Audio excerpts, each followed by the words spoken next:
서울 한남 3구역 재개발 사업은 국내 최대 재개발 사업으로 꼽히면서 대형 건설사들 사이에서 치열한 수주전이 벌어졌었는데요. 법 위반 혐의가 적발돼 검찰 수사를 받게 됐고 입찰은 다시 해야 될 상황에 놓였습니다.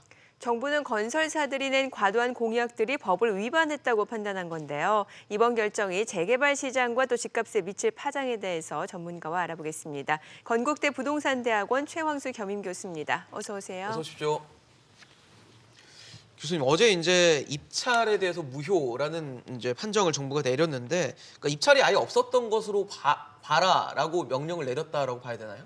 예, 아예 무효니까요. 예. 원래 원인 행위 자체가 없었다라고 판단하는 그러한 조치다라고 이해를 하시면 되겠습니다. 네. 이게 뭐 사실은 사상 초유라고들 얘기를 하는데 그러니까요. 이 초유라고 얘기하는 표현이 맞기는 맞는 것 같습니다. 아. 그 이유 중에 하나가 과거에 그 반포주공 1단지 수주 과열로 인해서 네. 그 2017년 1월에 도시정비법이 개정이 됐거든요. 예. 이제 이런 거에 따라서 이제 이 단지가 이제 첫 사례다 이렇다 이렇게 이해하시면 되겠습니다. 말씀하신 대로 사상 초유다라는 거는 유례 없이 좀 제재 자체가 좀 강력하지 않나라는 입찰이 무효됐다는 걸 얘기한다는 거는 강력한 수위를 좀 보여준다라고 평가할 수도 있지 않을까 싶거든요. 수위 자체도 강력하기도 하고요. 예. 또 법 개정이 되고 나서 첫 사례이다 보니까 그러니까요. 여태까지 없었던 내용들이 처음으로 적용이 된 것이니까 네. 그렇게 평가하는 시장의 시각들도 상당히 많이 있는 것으로 보여지네요. 구체적으로 어떤 부분들이 법을 위반했다라고 문제가 된 건가요? 뭐 3.3제곱미터당 그 가격을 분양가를 7,200을 확보해 주겠다. 그리고 뭐 임대주택을 민간에 매각을 해서 아예 임대주택을 없게 만들겠다. 아. 그리고 또 뭐 인테리어 비용을 과다하게 좀 지급을 하겠다. 네. 뭐 이런 부분들이 좀 문제가 됐었고요. 이게 그 도시 및 주거환경 정비법 13조 2항에 있는 내용인데요. 예. 이 부분에 따라서 금품 및 향응 등을 이제 제공하면 그동안 이제 재산생의 이익이라든가 제공 의사를 표시하면 이런 어떤 행위를 한다라고 한다면 무효할 수 있다라고 이제 법률에 그 규정이 되어 있거든요. 예. 여기에 따라서 입찰 무효를 선언한 것이라고 보시면 되겠습니다. 이제 사실 중요한 거는 이 한남 3구역 재개발 사업이 어떻게 될 것인가일 것 같은데 사실 무효 판정까지는 정부가 내리긴 했는데 이 무효 결정 자체는 또 조합에 공을 넘겼더라고요. 예, 뭐 그런 뉘앙스가 좀 있는 것 같은데요. 서울시가 이제 그렇게 판단을 하고 있습니다. 근데 이렇게 되면 조합의 이제 귀책 사유가 아닌 상태로 입찰이 무효가 되기 때문에 예. 입찰 보증금 몰수에 대한 문제가 있을 수도 있거든요. 이렇게 되면은 입찰 보증금이 각 시공사마다 1,500억 정도 되거든요. 네. 그러면 이 시공사가 입찰 보증금을 이제 당연히 몰수당하는 것을 가만히 보고 있지는 않지 않겠습니까? 네. 그렇다 보면은 여기에 따라서 소송전이 전개가 될 수도 있고요. 네. 뭐 이런 것들이 계속 불거지면 당연히 그동안 추진됐던 잘 가던 어떤 조합의 어떤 그런 흐름이 예. 자체가 계속 연기될 소지가 상당히 높아 보입니다. 사실 조합은 아마 지금 뭐 고민을 좀 하고 있을 것 같아요. 여러 가지 선택지가 있을 것 같은데 입찰 무효를 그냥 무시하고 사업을 강행할 수도 있을 것 같고 아니면 입찰 무효를 받아들이면서 일단 법 위반 소지가 있는 조항들을 일단 빼고 그다음에 이어가는 방향도 있을 것 같고 여러 가지 선택지가 좀 있을 것 같거든요. 제가 조합의 관계자라면 그 기존에 무리가 됐거나 지적이 되었던 것들을 조금 이제 제한을 하고 네. 빼고 새롭게 이제 제안서를 보내라.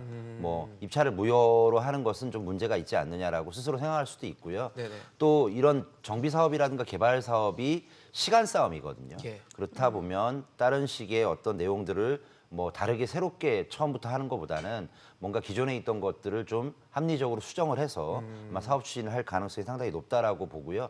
이것이 이제 여러 가지 분쟁을 해결하는 가장 좋은 방법일 수도 있겠다 생각이 듭니다. 그 얘기는 다시 3사로부터 좀 사업 조건을 받아들이는 그런 형태가 될 수도 있다는 말씀이신 거네요? 그러니까 도정법에, 그러니까 도시 및 주거환경 정비법에 있는 도시정비법에 있는 내용들에 위배되지 않는 범위 내에서 예. 입찰 제한을 해라라고 이렇게 다시 공문을 보내서 다시 이제 제한을 할 수도 있고요.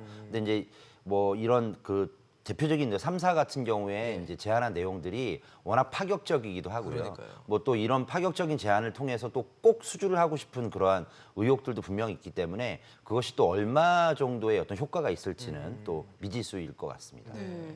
뭐 사실 어떤 선택지를 고른다 하더라도 지금 한남 3구역 사업 속도 자체는 이제 지체될 가능성이 더욱더 커진 것 같은데 이게 사실 한남 3구역이 이제 2006년도에 그 재정비 촉진지구로 지정이 됐는데 조합원 입장에서 보면 이미 10년 넘게 기다려온 셈이잖아요. 아무래도 계속 지루하겠죠. 예. 그다음에 또 사실 재정비 촉진지구 지정 이전에도 원래 거기는 재개발 구역이었거든요. 네네. 그러면은 그 기준까지 따진다면은 한 15년 정도가 이미 그 시작을 한 지가 좀 넘었어요. 네. 네. 그러면 이제 거의 이제 막바지를 향해서 가고 있다고 생각하는데 이러한 문제까지 불거지면 당연히 조합원들 입장에서는 기다리는 시간도 지루할 뿐만 아니라 또 사업 추진에 대한 피로감이라든가 또 이런 것들이 계속 불거질 수 있겠습니다. 아마 지금 또 다른 객체라고 할 수 있는 게 건설사들일 것 같아요. 이번에 입찰 무효를 당했기 때문에 건설사들 입장이 어떤지도 좀 궁금하고 검찰 수사도 받아야 되는 상황이어서 좀 여러 가지 우려를 하고 있을 것 같다는 생각이 들거든요. 뭐 아무래도 건설사 입장에서는 좀 그 충격일 수도 있는 것이 그렇죠. 만약에 입찰 무효가 되고 또 검찰의 고발에 의해서 또 부정당 업자가 만약에 이제 국토부는 지정을 할 수가 있거든요. 네. 검찰 고발에 의해서 위법 행위가 밝혀지면 그러면 부정당 업자로 지정이 되면 2년 동안은 또 다른 입찰에 참여를 할 수가 없어요.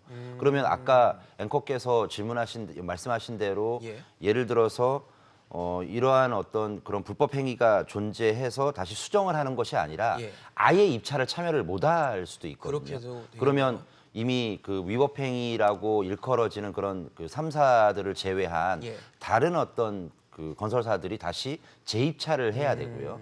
또 아까 얘기했던 대로 입찰 보증금에 대한 몰수 문제들도 있어서 상당히 이게 좀 복잡한 문제가 될 수 있겠습니다. 만약에 2년 동안 입찰을 다시 못하게 되면은 조합에서도 좀 난처한 상황이 될 수도 있겠네요. 반대로. 그러니까 조합도 조합이지만 예. 건설사 입장에는 이 2년 동안 못하는 것들이 이 조합에만 해당되는 게 아니거든요. 전체 다 사업이 안 모든 되는 건설공사라든가 이런 곳에 입찰 제한이 들기 때문에 건설사 입장에서 엄청난 타격이 될 수 있습니다. 그래서 이제 이런 검찰의 어떤 고발 사항들이 어떻게 결과 처리가 되냐에 따라서 예. 그 결과를 가지고 국토부는 또 다르게 행동을 할 수 있기 때문에 상당히 귀추가 주목된다고 볼 수 있겠습니다. 네.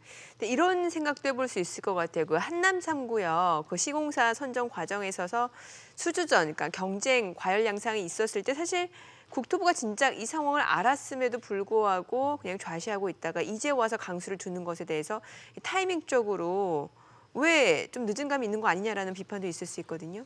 뭐 완벽하게 사후 약방문 맞죠. 예. 뭐 이슈가 된 이후에 규제를 하는 것은 맞고요.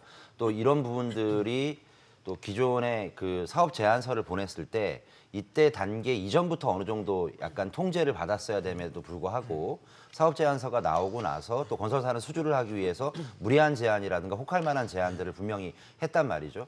그럼에 따라서 이제 나중에 이게 이제 사회적 이슈가 되니까 이때 나서서 뭔가 소위코 외양간 고친다는 느낌으로 뭐 규제를 하고 있고 서둘러 뭔가 액션을 취하고 있는다는 느낌을 지울 수는 없습니다. 네. 사실 한남 3구역 재개발 사업 자체가 뭐 별칭으로 뭐 국내 최대 사업이다라는 식으로 별명이 붙을 정도로 좀 상징성이 있다 보니까 정부의 이번 결정이 나름대로는 메시지를 좀 던진 게 아니냐, 재개발 사업에 대한 사업 전체에 대한 그래서 메시지를 던진 게 아니라는 해석이 있는데 교수님께서는 어떻게 보셨어요?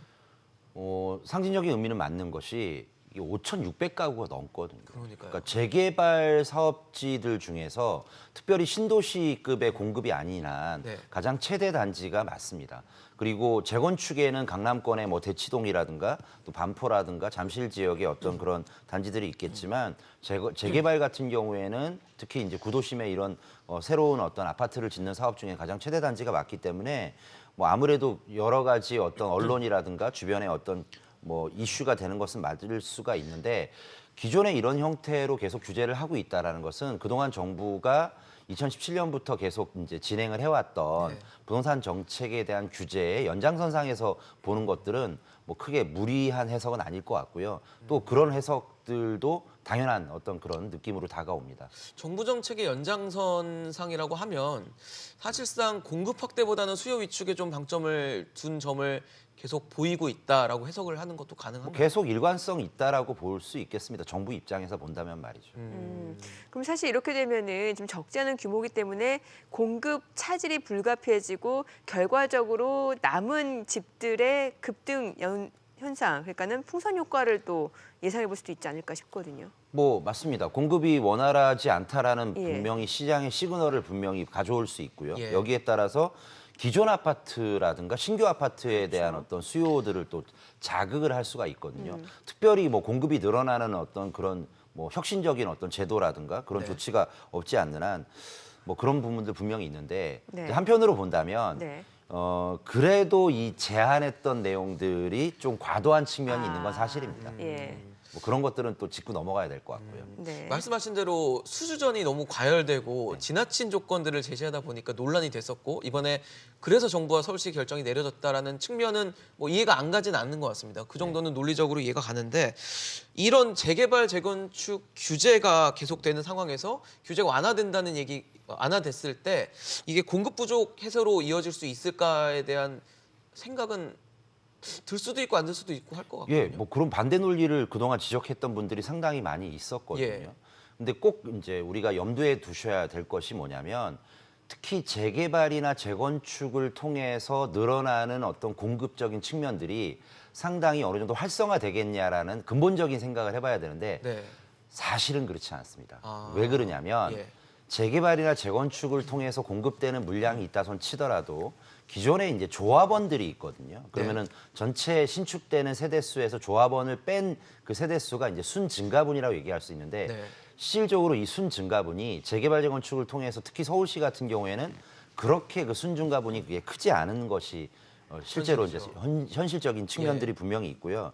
또 물론 제가 이렇게 말씀드린 것이 우리나라 전체적인 공급 시장에 있어서의 그 공급 부족이다라고 얘기할 수는 없지만 네. 서울과 같은 어떤 국지적이고 그러한 한정된 지역에서는 이런 공급 부족은 계속적으로 진행되고 있고 정부의 정책들도 이것을 해소할 수 있을 만한 정책들이 계속 나오고 있지 않고 네.